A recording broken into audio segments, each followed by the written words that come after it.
1절부터 8절까지 있는 말씀, 이 말씀을 통해서 8장 전체에 미쳐지는 하나님의 은혜를 보도록 합니다. 사울은 그가 죽임 당함을 마땅히 여기더라. 그날에 예루살렘에 있는 교회에 큰 박해가 있어 사도 외에는 다 유대와 사마리아 모든 땅으로 터지니라. 경건한 사람들이 스데반을 장사하고 위하여 크게 울더라. 사울이 교회를 잔멸할세 각 집에 들어가 남녀를 끌어다가 옥에 넘기니라. 그 흩어진 사람들이 두루 다니며 복음의 말씀을 전할세 빌립이 사마리아 성에 들어가 그리스도를 백성에게 전파하니 무리가 빌립의 말을 듣고 행하는 표적도 보고 한 마음으로 그가 하는 말을 따르더라.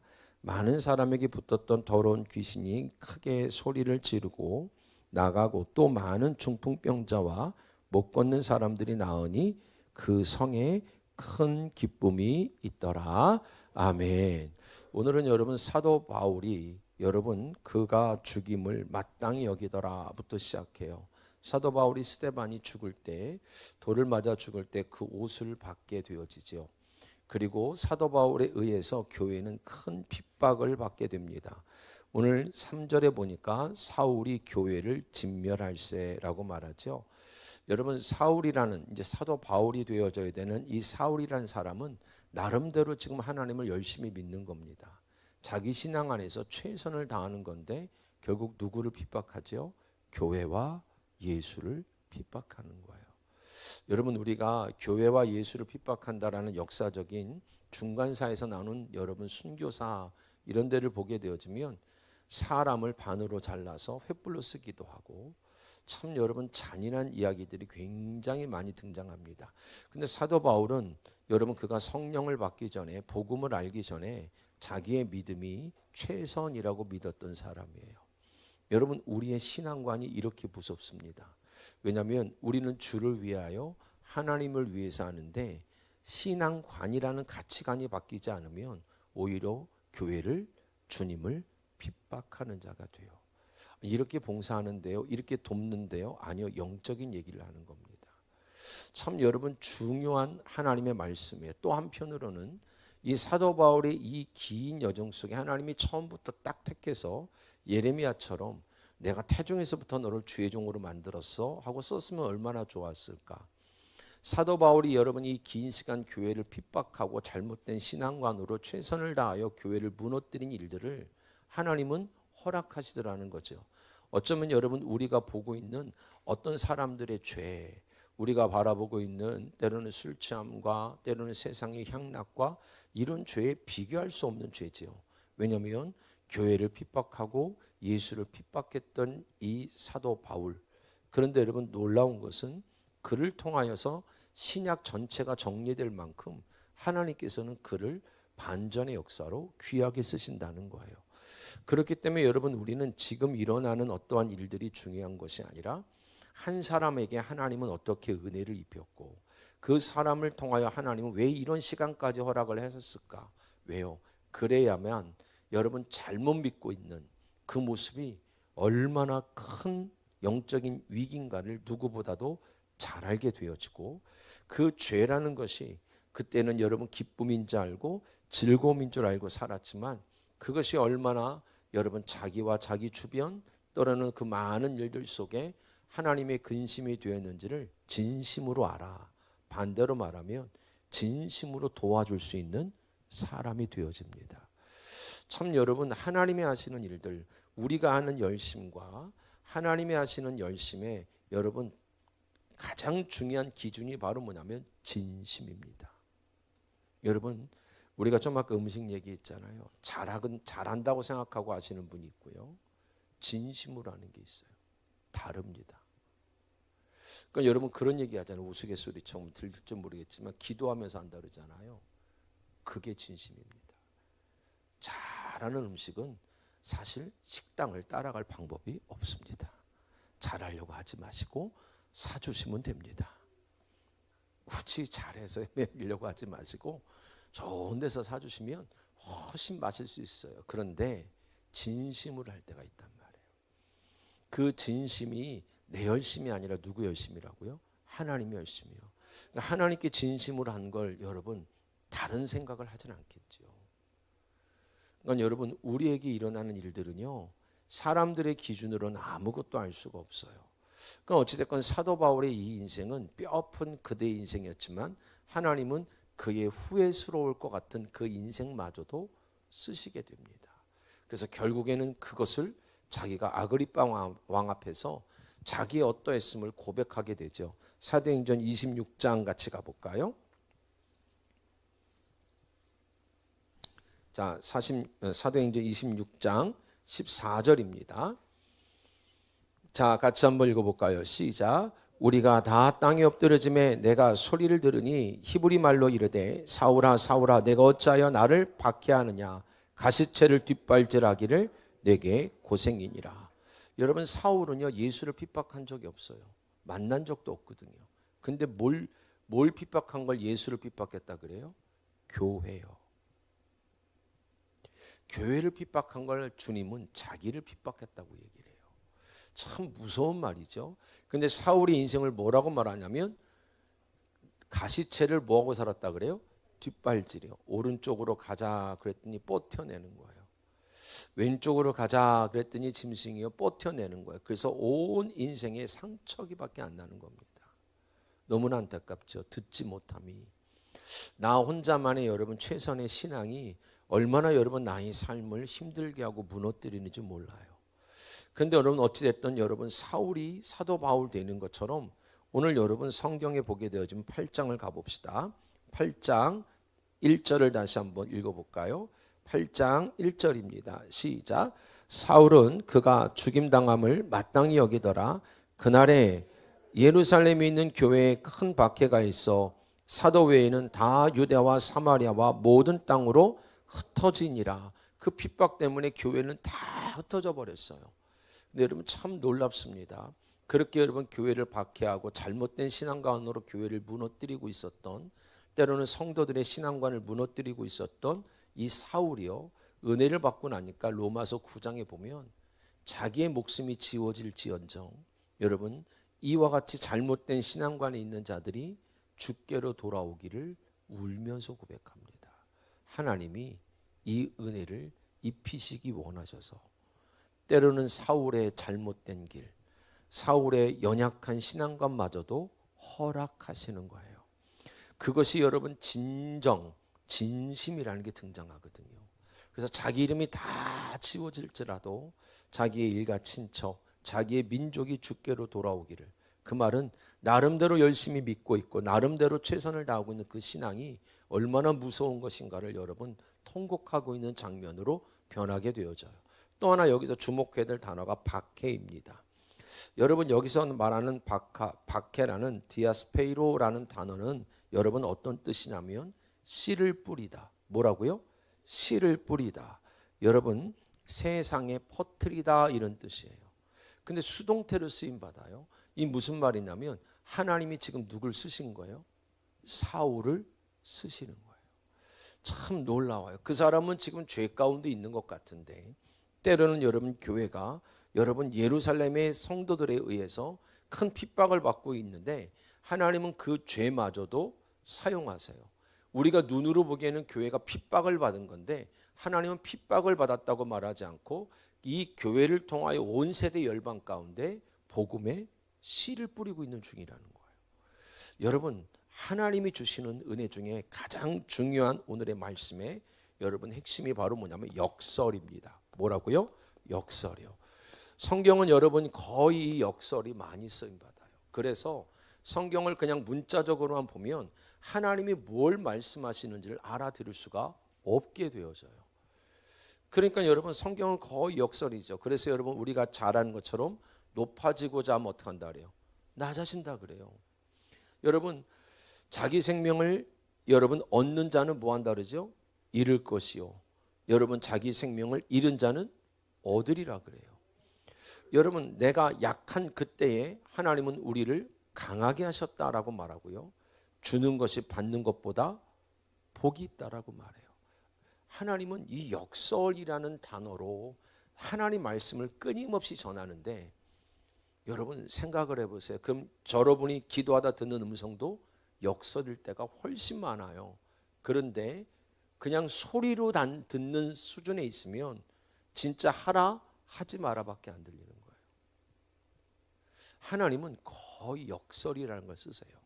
왜 역설을 이렇게 사용하실까요? 첫 번째는 여러분 가치의 전도예요. 무슨 말이냐면 가치의 전도.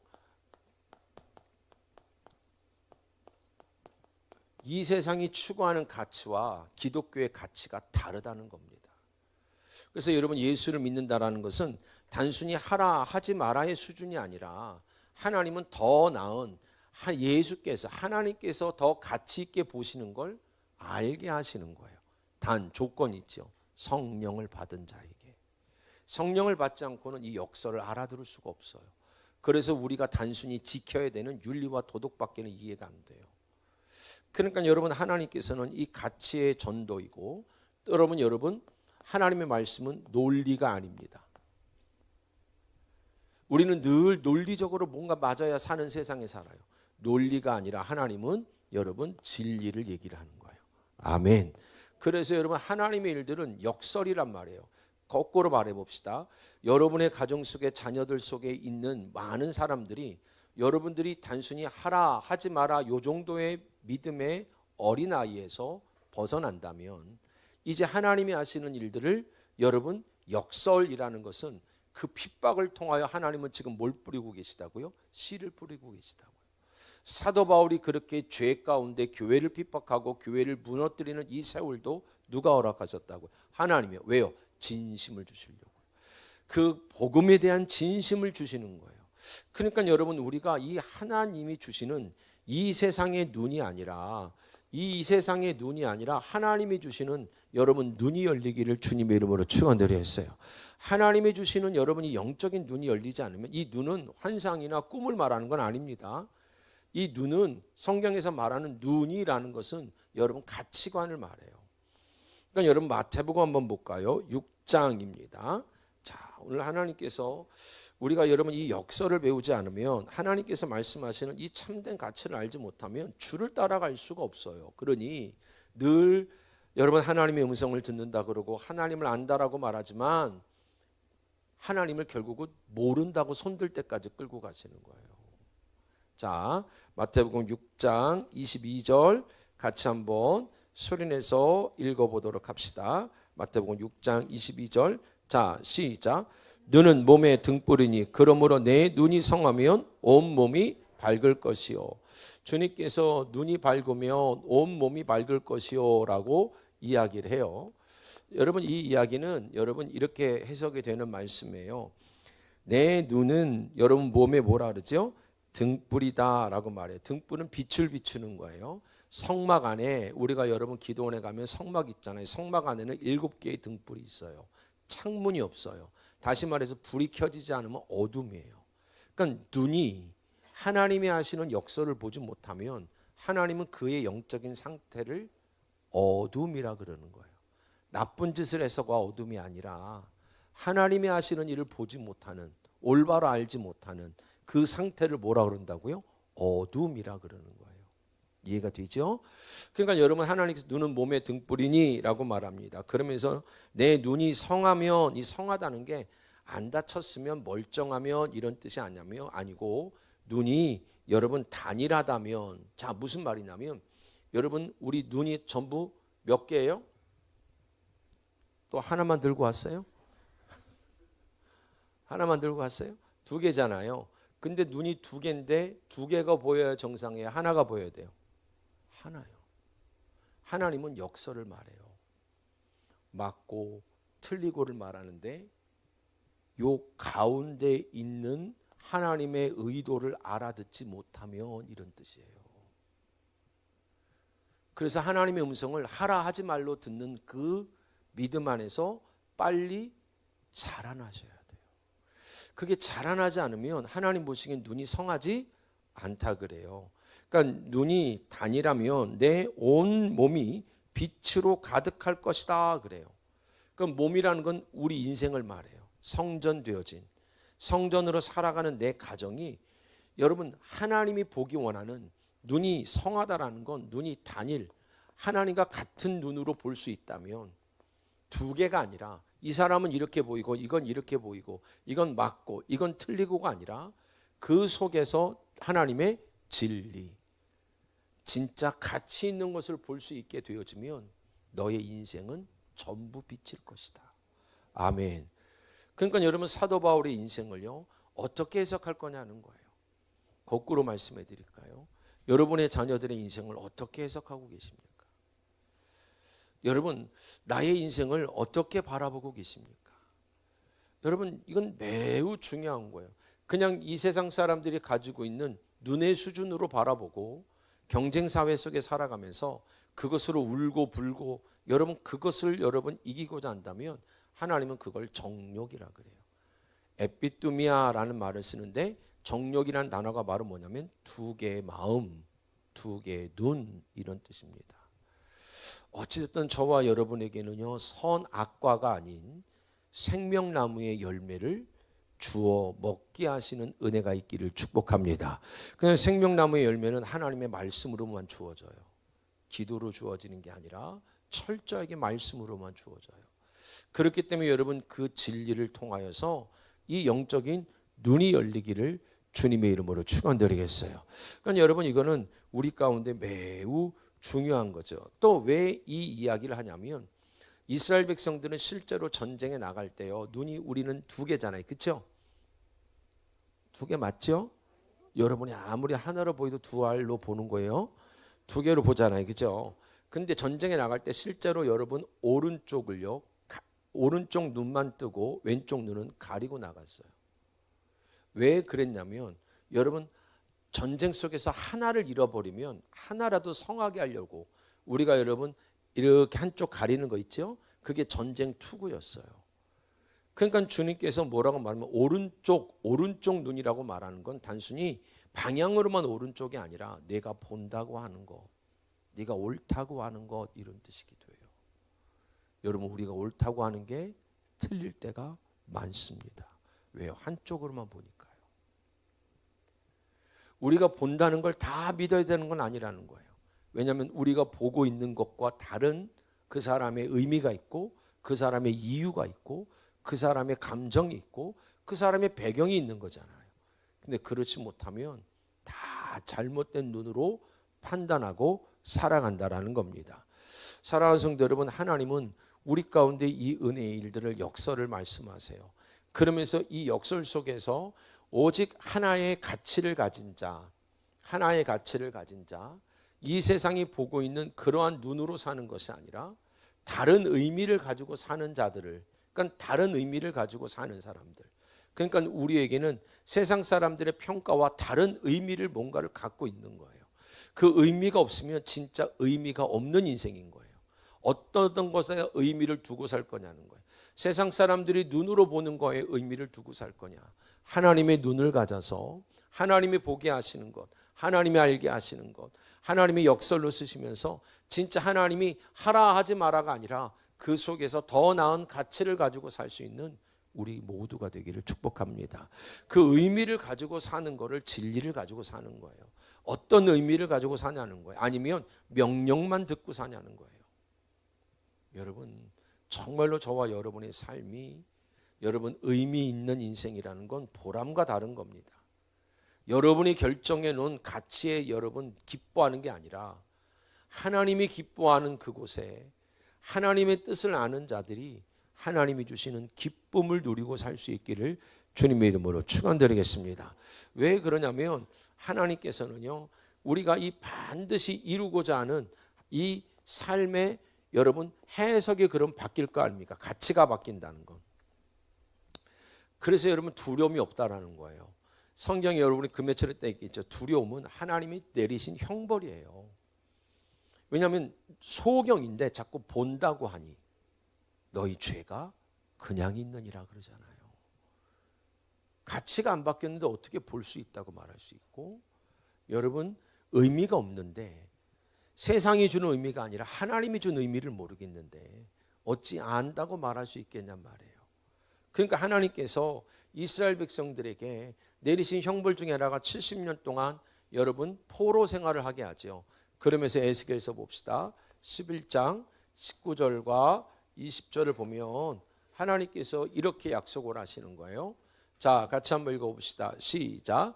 내가 그들에게 뭘 줘요? 한 마음을 주는 거예요.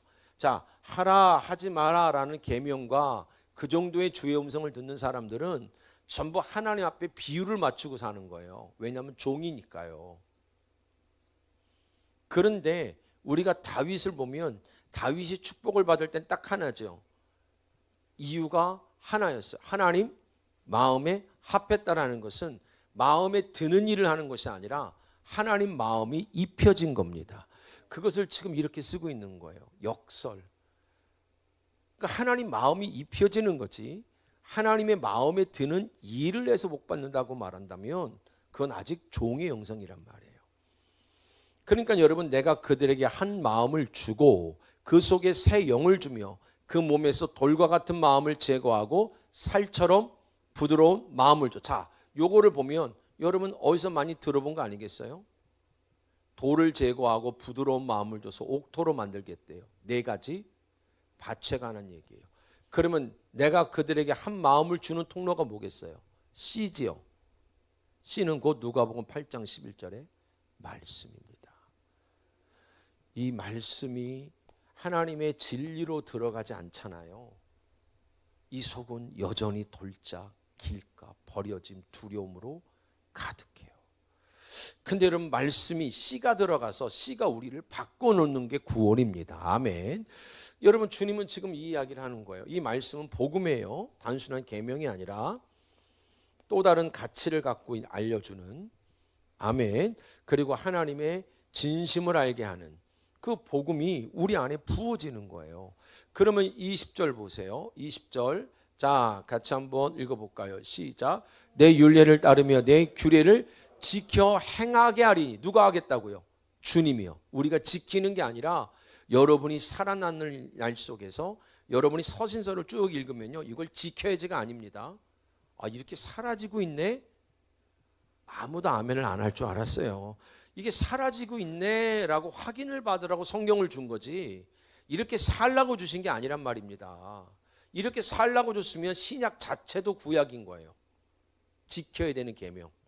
그런데 하나님의 씨가 들어오면 사복음서를 통하여서 하나님의 씨를 온전히 안아서 하나님의 마음을 내가 알기 시작해요. 기도하기 시작해요. 하나님이 그 마음을 우리도 모르는 사이에 가랑비에 옷 젖듯이 하나님이, 그래서 신명기 32장 2절에 하나님 말씀을 이슬이라고 말하는 거예요. 이슬 맞을까 봐 새벽에 안 나오는 거잖아요. 밤에 이슬 맞으면 병납니다. 밤에 이슬 맞고 다니는데 꽃까지 꽂으면 아주 할렐루야가 되는 거예요. 할렐루야. 옆 사람한테 인사합시다. 밤에 이슬 맞지 맙시다.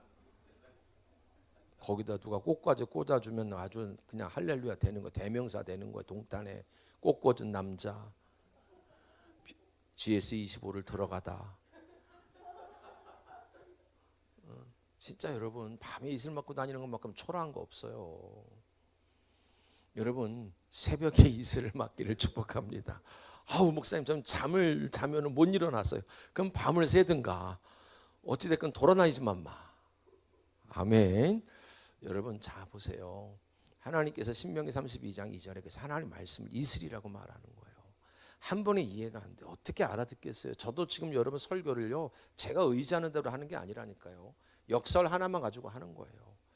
왜냐하면 성령께서 지금 오늘 우리에게 하실 말씀이 있어서 저도 저의 인생을 맡기고 가는 중이란 말입니다.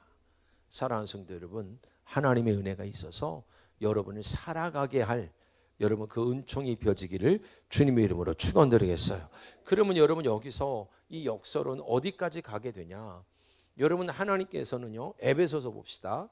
3장 9절부터 11절 같이 한번 읽어볼까요? 3장 9절부터 11절입니다. 자, 같이 한번 읽어볼까요? 시작. 영원부터 만물을 창조하신 하나님 속에 감추었던 비밀의 경륜이 어떠한 것을, 자 보세요. 비밀은 복음이에요. 복음은 감추어져 있어요. 그래서 역설이란 말입니다. 절대로 그냥 읽는다고 알 수가 없어요. 그러니까 성경이 읽혀지는 게 얼마나 놀라운지 여러분, 우리 전사님이 내가 몇 개를 이렇게 해줬더니 그렇네요. 그렇네요. 그래요. 사실은 5분 정도 해줬어요. 5분. 그러니까 여러분 말씀이 읽혀진다는 게 얼마나 여러분 신비한 일인지 압니까? 왜냐하면 이 말씀은 우리가 배워서 되는 게 아니라 하나님이 열어주셔야 되거든요. 그래서 감추었던 뭐라 그래요? 비밀. 그래서 요한계시록은 감추인 만나라고 말하고, 아멘. 감추인 만나를 먹는 거예요. 감추인 만나를 먹지 않으면 죽어요. 그래서 감추었던 비밀, 그 복음의 경륜이란 말인 게 뭐냐면 그 복음이 완성하고 싶은 목적지를 말해요. 그 복음이 과정이 있을 거 아닙니까? 그렇죠? 그 과정을 섭리라 그래요. 그럼 그 섭리가 해석이 돼야 되는 거예요. 그러니까 이 섭리, 하나님이 어떻게 사도 바울을 저렇게까지 못된 사람으로 만들어서 핍박을 하지만, 사실 여러분 이 핍박이란 단어가 단순히 어려움이 아니라 뭐였어요? 씨를 뿌리러 하나님 편에서는요, 교회가 확장되는 통로였단 말이에요. 하나님이 자기 일을 하시는 통로였어요. 할렐루야. 잘 보세요. 에클레시아라는 게 교회잖아요. 교회는 여러분 세상에서 하나님께로 불려져 나오는 거예요. 근데 불려져 나왔던 자들을 흩으신단 말이죠. 그게 여러분 오늘 말씀하고 있는 바로 박해, 디아스페로 그래요. 그게 바로 뭐냐면 선교가 되는 거죠. 나중에는 발전된 단어가. 그러니까 여러분 하나님의 일들은요, 우리가 상상할 수 없는 은혜들도 시작되어지는데, 하나님께서 복음을 가진 자들의 경륜 끝이 바로 뭐냐면 10절. 자, 10절입니다. 시작. 이는 이제 뭘로요? 교회. 이는 이제 뭘로 말미암아? 교회가 되는 거네. 이 교회라는 건 교회를 다니는, 건물을 다니는 걸 말하는 것이 아니라 예수 그리스도가 머리를 둔 유기적인 생명체를 말하는 거예요. 다시 말해서 그 가치가 바뀌어버리고 이제는 삶을 이해하고 해석하는 수준이 바뀌어버린 자들. 어디 와요? 세상과는 바뀌어야 됩니다. 아멘. 여러분, 그래서 사람 자체가 그 사람 안에 있는 예수로 존중을 받는 곳, 그것이 교회여야 되는 거예요. 그게 아니라 그 사람의 어떠함, 그 사람의 됨됨이를 가지고 얘기하는 게 아니라는 겁니다. 그 사람 안에 있는 그리스도의 어떠함이 우리에게는 무한한 기대할 수 있는 소망이 되기도 하고, 그 속에 있는 그리스도가 하실 일을 바라보기도 하고, 그 그리스도가 하실 일들을 우리가 보기에는, 세상이 보기에는 전혀 다른 여러분 가치로 이야기할지 모르겠지만, 그래도 믿는 자라면 예수가 우리 가운데 주신 가치로 그 사람의 인생을 말할 수 있어야 되고, 믿을 수 있어야 되고, 기도할 수 있는 공동체가 돼야 되는 거예요. 왜냐하면 요 섭리 때문에 울고 불고 넘어질 이유가 없단 말입니다. 믿는 겁니다. 아멘. 이는 이제 교회로 말미암아 하늘에 있는 통치자들과 권세자들에게 하나님의 각종 지혜를 알게 하려 하심이니. 11절. 자, 읽어봅시다. 시작. 곧 영원부터 우리 주 그리스도 예수 어디 안에서 뭐한 것이라? 예정하신 것이라. 그러니 여러분, 우리에게서 일어나는 하루하루는 다 섭리인 거예요. 결국은 거꾸로 말하면 우리에게서 일어나는 일들을 통해서 하나님의 목적지가 교회라면 이제는 우리가 힘들고 어려운 일들 속에서 다른 가치를 갖기 원하시는구나. 진짜 돈이면 다 최고로 생각하고 그것만 하던 사람들이 정말로 다른 가치를 가진 사람이 되기 원하는구나. 정말로 다른 삶의 해석을 통하여서 살아내기 원하는구나. 아멘. 그래서 여러분, 하나님 앞에 계명을 몇 개를 지켜서 하라 하지 마라를 통해서 내 속에 있는 탐심을 이루는 우상 숭배가 아니라 여러분 주님과 동행하는 은혜가 있기 바랍니다. 여러분, 하나님은 오늘 우리에게 매우 중요한 말씀을 하시는 거예요. 그래서 신명기 한번 보세요. 3장. 여러분이 화요일 날 정도가 되죠. 신명기 3장에 보게 되어지면 하나님께서는요, 자, 신명기 3장에 하나님께서 3절을 같이 봅시다. 3절.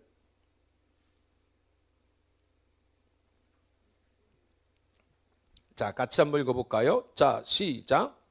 우리 하나님 여호와께서 바산왕 옥과 그의 모든 백성을 우리 손에 넘기심에 우리가 그들을 쳐서 한 사람도 남기지 아니했다.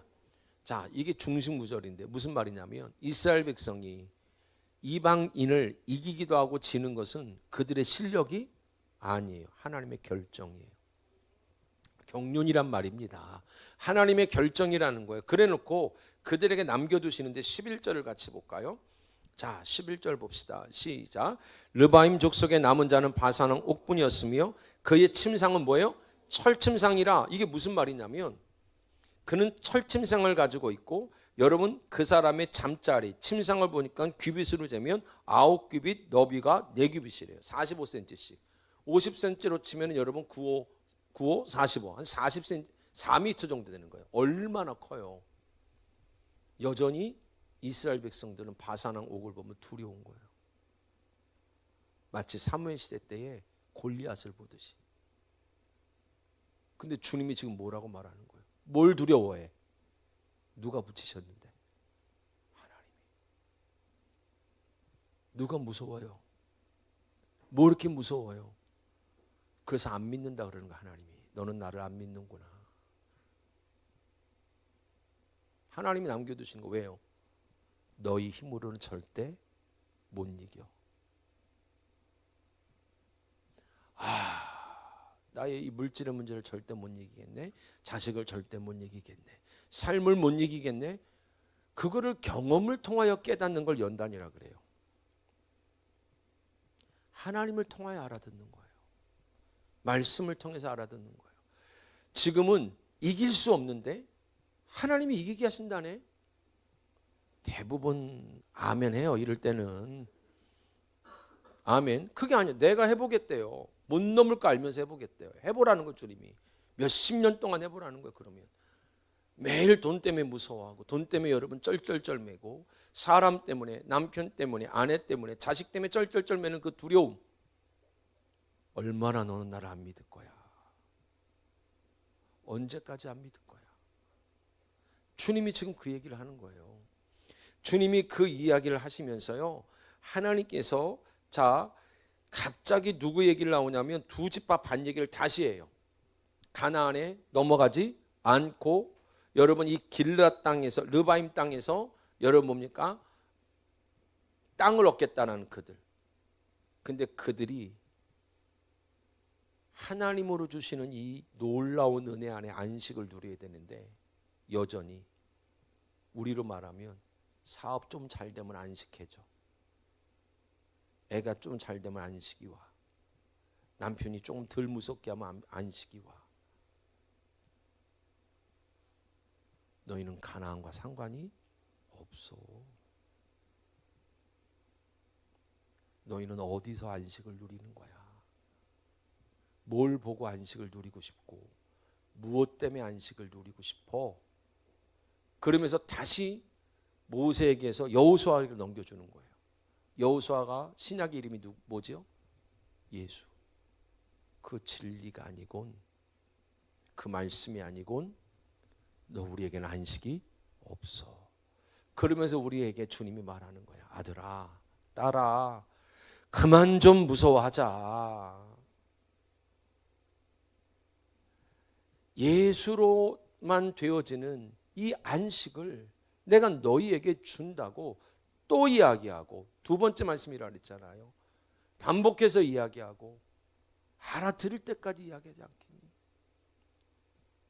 사랑하는 성도 여러분, 주님은 역설을 통해서 말씀하세요.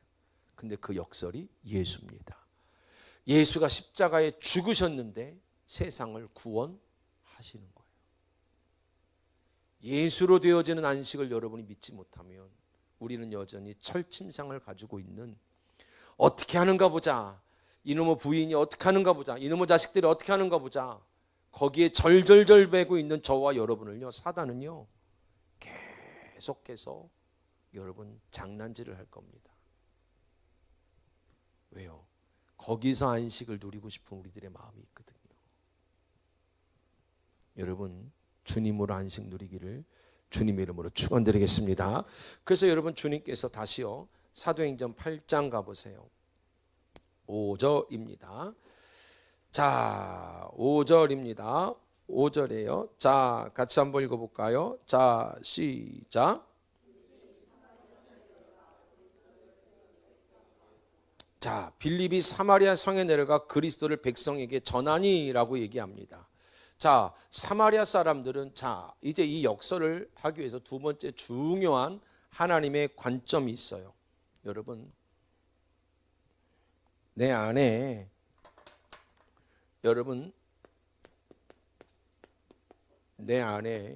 견고함이 무너지기를 축복합니다. 내 안에 견고함이 있어요.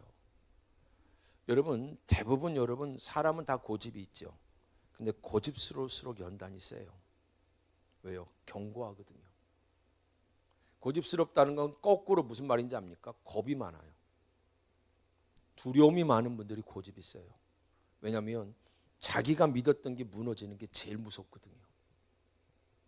그래서 못 놓는 거예요.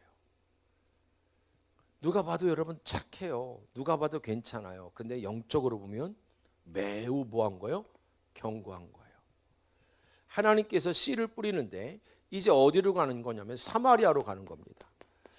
사마리아에 여러분 빌립이 가서 결론은 바로 뭐였냐면, 자 보세요. 빌립이 갔더니 8절 같이 봅시다. 8절입니다. 자 시작. 그 성에 큰 뭐가 있었다 그랬죠? 기쁨이 있었더라. 자 보세요. 하나님께서는요, 하나님 사마리아에게 성령 주시기를 잠시 지연시키는 이유는 유대인과 사마리아 사이에 오랫동안 뿌리가 내려져 있었던 인종과 종교적인 적대감이었어요. 근데 하나님이 지금 그거를 부수고 싶은 거예요. 여러분이 아직도 내가 옳고 그 사람은 틀렸다고 말하고 있는 대상은 누굽니까? 왜 여러분이 맞다고 생각하시죠? 왜 옳으신 거예요? 뭘 기준으로요? 우리 안에는요, 이 적대감이 있어요. 동등한 하나님이라고 보질 않아요. 요한복음 4장 4절에 보면 예수님께서 사마리아를 통과하여야겠는지라 그 데이라는 단어를 써요. 이 말은 뭐냐면 하나님은 그 여자를 찾으러 갔다라는 겁니다. 그 여자를 찾으러 가서 여러분 여러 가지 이야기를 하시다가 결국은 뭐라고 말합니까? 내게 남편이 몇이나 있느냐라고 물어봐요. 남편이 몇이 있다 그러죠? 5이요. 여러분, 주님은 이 여자의 지금 뭘 보고 있는 거냐면 이 견고한 지혜 중에 바로 탐심이란 부분을 건든 거예요. 그 남편이란 존재를 통하여서 자기의 어떠함을 채우고 싶었던 그들의 신앙의 견고함을 무너뜨리고 싶은 거예요.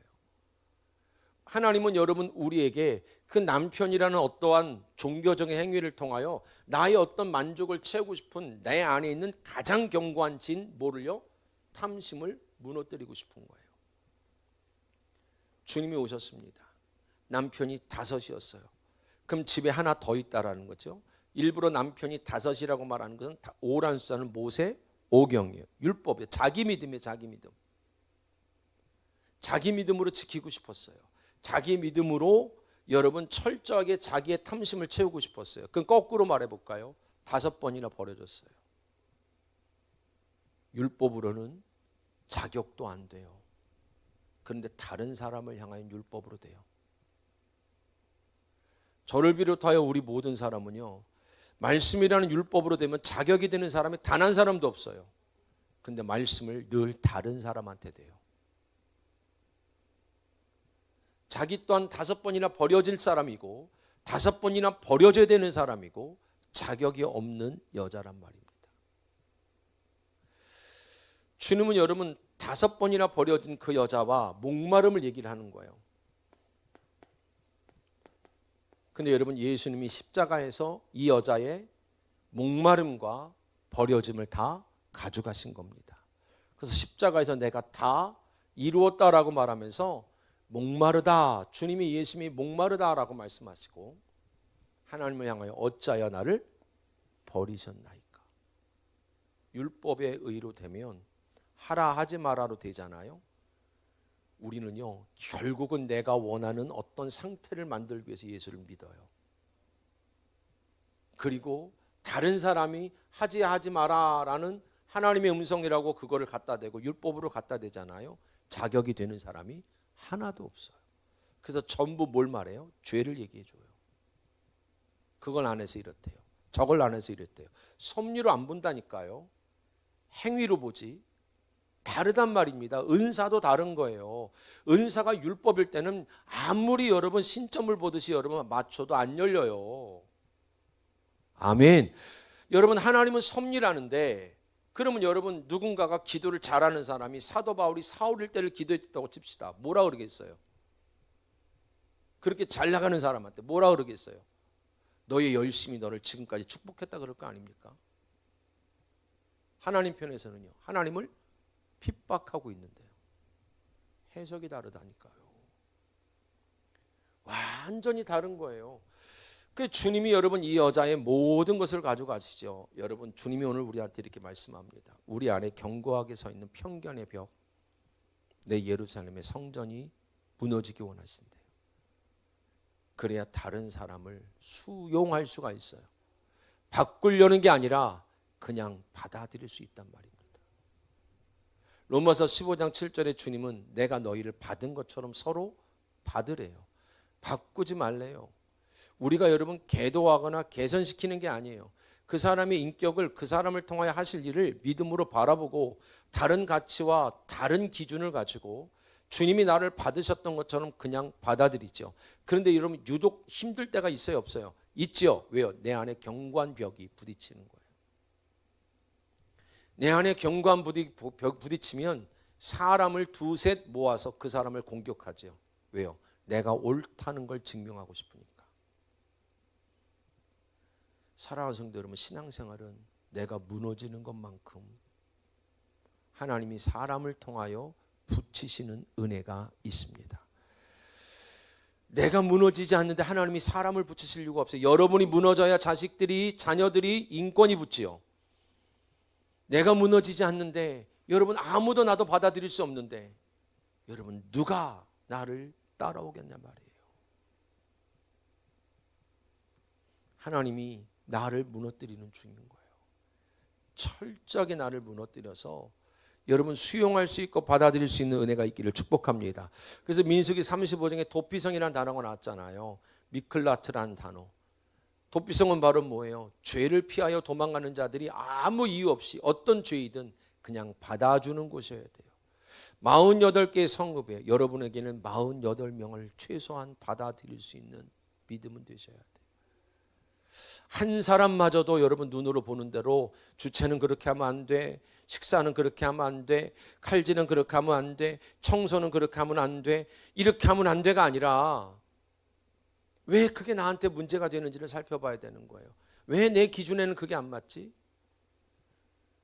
왜 나한테는 그게 꺼려지는 얘기가 되지? 여러분, 내가 무너지는 것이 하나님의 나라가 세워지는 겁니다. 수용될 수 있는 것, 받아들일 수 있는 것, 피해 보복을 통하여 도망가는 자들에게 오히려 칼날을 들고 더 날카로운 잣대로 재단을 해버린다면 교회는 지옥이라고 말하지, 교회를 교회라고 말하진 않죠. 때로는 많은 상담 보면 우리 교회뿐만 아니라 다른 교회 성도들도 그래요. 목사님, 참 교회 가기 힘들어요. 근데 메시지 때문에 힘든다는 사람 하나도 없습니다. 사람 때문에. 뭐만 하면 와서 참견을 한대요. 뭐만 하면 와서 뭐하라 그런대요. 그거 아십니까? 놀라운 건 피해자가 항상 가해자라는 거.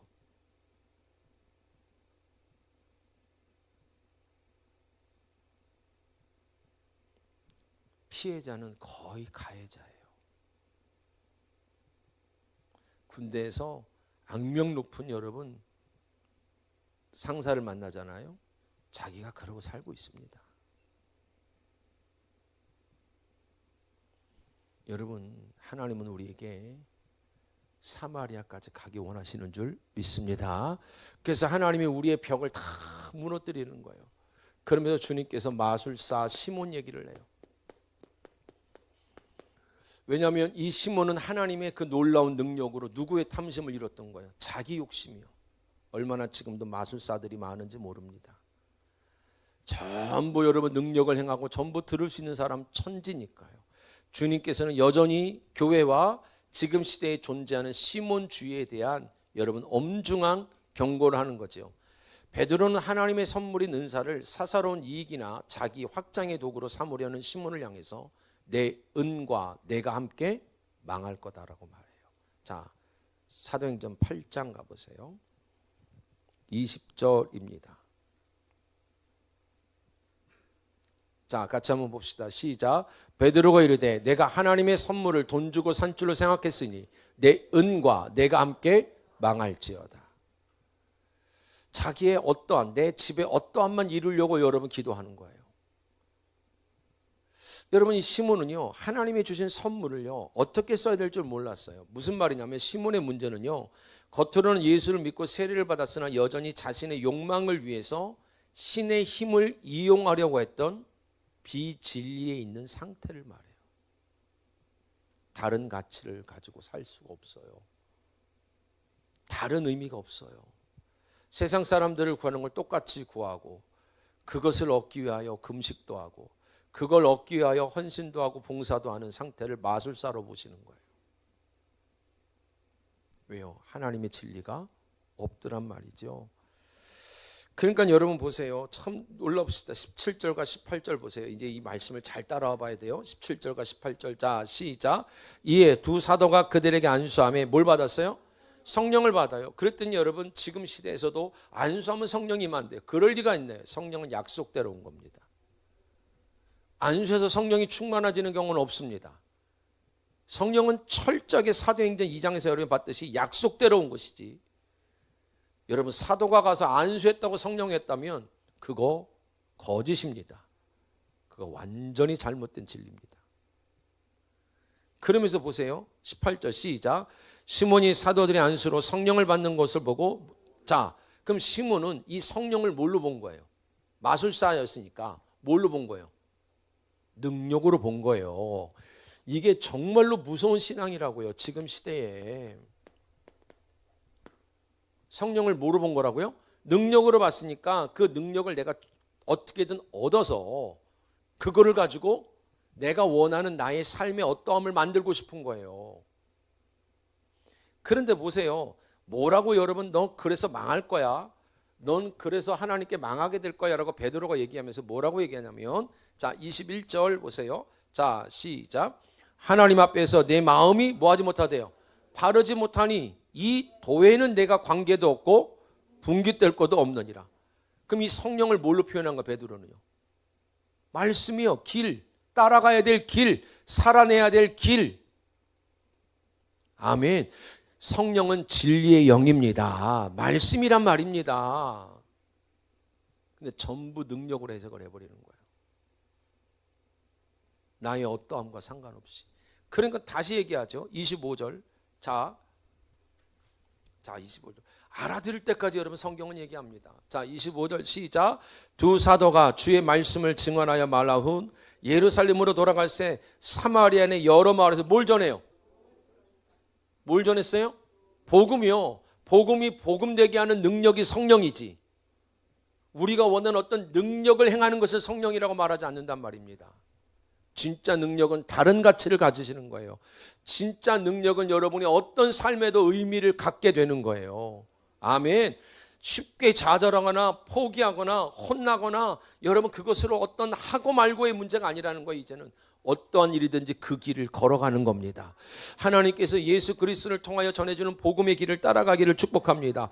그러니까 26절 보세요. 자, 오늘 말씀은 그냥 써진 게 아니거든요. 이게. 자 26절입니다. 시작.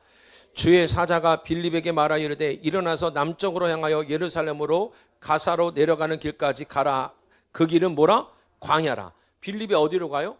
광야요. 미드바르예요. 생명의 말씀이 있는 곳. 마가복음 1장 가봐요. 예수님이 했던 얘기란 말입니다. 여러분 성령을 능력으로 착각하는 시대가 됐어요. 하나님의 진리의 도는 따라가지 않고요. 늘 능력 행함으로 누군가가 바뀌길 기도하고 내가 원하는 상황만 되기를 원하는 거예요. 여러분 주님이 전하신 길은 바라보라고 준 길이 아닙니다. 그 길을 따라가셔야 돼요. 그만 앉은뱅이에서 일어나셔야 돼요. 여러분 그만 성전에 머무는 앉은뱅이로 살면 안 돼요. 아멘. 걷기도 하고 뛰기도 하고 여러분 세상 사람들이 갈 수 없는 그 길을 따라가길 축복합니다. 35절입니다. 자, 시작. 새벽이 아직도 밝기 전에 예수께서 일어나 나가 한적한 곳으로 가서 거기서 뭐 하셨죠? 기도하셨어요. 왜냐하면 주님께서 회당에 귀신이 가득했대. 이 말은 뭐냐면 진리가 없었어요. 하나님의 말씀이 없는 그들의 종교적인 행위와 능력만 구하고 있는 그들에게서 주님이 안식일에 여러분 병을 고쳐줍니다. 주님이 병을 고친다는 것은 여전히 죄와 사망하에 앉아있는 그들에게 참된 복음을 전하는 현상이었단 말이에요. 그런데 그들이 여러분 32절에 보니까 저물어 해질 때에 예수님 앞에 모든 각종 병자들을 데리고 나와요. 저물어 해질 때라는 건 무슨 뜻이냐면 안식일을 다 지킨 후에 이런 뜻이에요. 여전히 복음과 진리, 하나님의 뜻은 모른 채 뭐만 고치고 싶은 거예요? 병만이요. 뭐만 응답받고 싶은 거예요? 현실만이요. 주님이 도망가시는 거예요. 그들이 전부 사도행전에 말하는 마술사 시몬이거든요. 그래서 어디로 가셨어요? 한적한 곳, 그게 에레무스. 헬라어로 광야예요. 누굴 찾으러요? 문둥병자. 여러분 그 당시에 문둥병자가 많았을까요? 적었을까요? 많죠. 근데 한 문둥병자를 만나시는 거예요. 왜요? 심령이 가난한 자는 그 한 사람이었거든.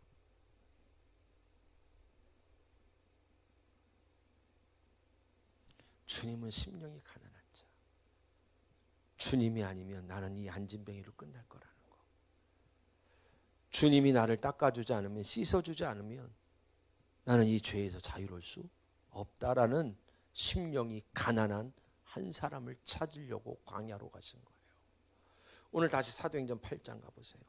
여러분 복음을 전해도 여전히 능력을 구하는 그들에게서 여러분 어디로 갔어요? 26절에 광야로 간지라. 그랬더니 27절에 보니까 누가 나옵니까? 일어나 가서 보니 에디오피아 사람 에디오피아 여왕 간다기의 모든 국고를 맡은 관리인 네시가 예배하러 누구 어디로 왔어요? 예루살렘. 다시 여러분 에디오피아 네시에게로 가는 장면. 네시 알죠? 우리 조선 시대도 있는 네시. 그 네시 맞아요. 그럼 네시라는 건 남자 그러면 성경에 뭐 하는 사람이라 했어요? 씨를 주는 자. 그럼 뭐가 없어요? 그렇지. 똑같은 거예요. 마술사 시몬을 네시로 주님이 다시 보이는 거예요. 능력은 있어요. 기도하면 능력은 갈구해요. 근데 뭐가 없다고요? 씨가 없어.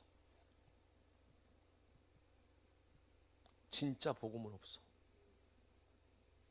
진짜 말씀은 없어. 진짜 아들은 없어. 여러분 놀라운 이야기를 합니다. 아까 그래서 여러분 마술사 시몬에게 성령은 능력이었는데 하나님의 도, 복음 그러면서 30절 가봐요. 30절 자 시작. 빌립이 달려가서 선지자 이사야의 글을 읽는 것을 듣고 말하되 읽는 것을 뭐 했느냐? 그렇죠. 복음은 뭐 한 거예요? 깨닫는 거야. 오늘 어떤 것이라도 깨달아질 은혜가 있기 바랍니다. 그러니까 여러분 참 놀랍죠. 그러면서 31절 보세요. 시작. 대답하되 지도해 주는 사람이 없으니. 자, 그러니까 여러분 이 에디오파 네시는요. 그 복음에 대한 관심이 있었어요. 근데 스스로 깨달을 수는 없었죠. 깨달아야 된다는 걸 알았다는 거예요. 다른 가치와 다른 진리가 있다는 걸 알았다는 얘기예요. 할렐루야. 하나님은 오늘도 그 한 사람을 찾으시는 거예요. 그 한 사람을 찾으려고 한적한 곳에 나가는 걸 아까워하지 않으신 분이에요. 사마리아로 가기를 마음먹으신 분이란 말입니다. 주님께서 그러면서 이렇게 말합니다. 자 34절과 35절 보세요. 그들이 어떻게 바뀌고 있는가? 자 34절 35절 시작. 그 네시가 빌립에게 말하되 청하건대 내가 묻노니 선지자가 이 말한 것이 누구를 가리킴이냐? 자기를 가리킴이냐? 타인을 가리킴이냐? 35절 시작. 빌립이 입을 열어 이 글에서 시작하여 예수를 가르쳐 뭘 전해요? 뭘 전했어요? 복음을 전해요. 그러니까 여러분 성경에 있는 인물 강해가 아니라 그 인물과 사건을 통해 누굴 가르쳤다고요? 예수를요. 아멘. 이게 진짜 성령의 역사인 겁니다. 아멘. 그렇지 않으면 여러분 너무너무 힘들어요. 그러면서 보세요. 39절 보세요. 자, 39절입니다. 시작. 둘이 물에서 올라올새 주의 영이 빌립을 뭐 했다 그러지요? 이끌어갔다. 여러분이 이끌어갔다라는 단어가요, 잡아채다, 끌고 가다 이 뜻이요. 비로소 말씀이 끌고 가는 은혜까지 가기 바랍니다. 여기까지 가는 거예요. 그러면 엎어져도 자빠져도 복을 받는다는 얘기가 이거예요. 여러분의 사는 날 전부가 순종이 되는 거예요. 뭘 하나 하고 안 하고가 아니라 여러분이 숨쉬며 사는 모든 날, 여러분이 낮잠을 자든 여러분이 쇼핑센터를 가든 여러분이 밥을 먹든 하나님은 그걸 전부 순종이라고 봐요. 왜요? 순종은 단순히 뭘 하나 두 개를 하는 것이 아니라 그 길을 가는 거야. 그냥 예수와 함께 그 길에 끌려가는 걸 순종이라 그러지. 그걸 하면 애가 잘 되고 이거 하면 애가 안 되고 이런 건 없습니다. 그건 아직 길에 못 들어선 사람들이 점괘를 봐주는 일들이 많아요. 그게 아니란 말입니다. 여러분의 길은 다 꽃이 피기 위한 길일 겁니다. 눈이 내리기도 해야 될 것이고, 여러분 비가 와서 왜 이렇게 눈물이 많이 나나 그런 날도 있을 거예요. 햇빛이 쨍쨍한 날도 있을 겁니다. 바람이 너무나 세게 부는 날도 있을 거예요. 여러분 우리 중등부에 태우러 갔다 봤더니 거기에 우리 서울 농대 있는데요. 서울 농대에 가면 실험실이 있어요. 알곡들을 쭉 자라놓고요, 태풍처럼 바람을 불게 해요. 왜요? 그래야 알곡이 되거든. 어쩌면 지금 누군가의 집은요, 태풍처럼 여름 바람이 불 수 있을 거예요. 근데 눈이 내리든 비가 내리든 태풍처럼 바람이 불든 그 모든 날은요, 꽃이 피기에 좋은 날인 겁니다. 점괘를 보고 몇 개를 지켜서 복을 받는 길이 아니란 말입니다. 그래서 38절만 보고 마칩시다. 자, 읽어봅시다. 38절. 자, 시작. 이에 명하여 수레를 멈추고 빌립과 네시가 둘 다 물에 내려가 빌립이 세례를 먹고, 수레를 뭐 했다 그러죠? 멈췄다란 말을요, 시스템이란 말을 써요. 무슨 뜻이냐면 십자가, 진리를 알아듣다. 말씀을 마칩시다.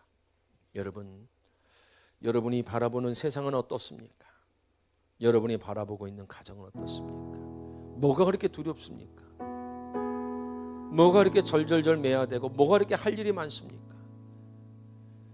여러분에게 날마다 우리 일천번제를 통하여 하나님이 주시는 말씀 앞에 하나님의 성품을 믿으시고 여러분에게 주시는 그 은혜대로 그 길을 같이 걸어갑시다. 비 오는 날도 있을 수 있고요, 바람 부는 날도 있을 수 있고요, 태풍이 올 수도 있습니다. 그래도 알곡은 열매를 맺을 겁니다. 기도합시다. 사랑이 많으신 하나님,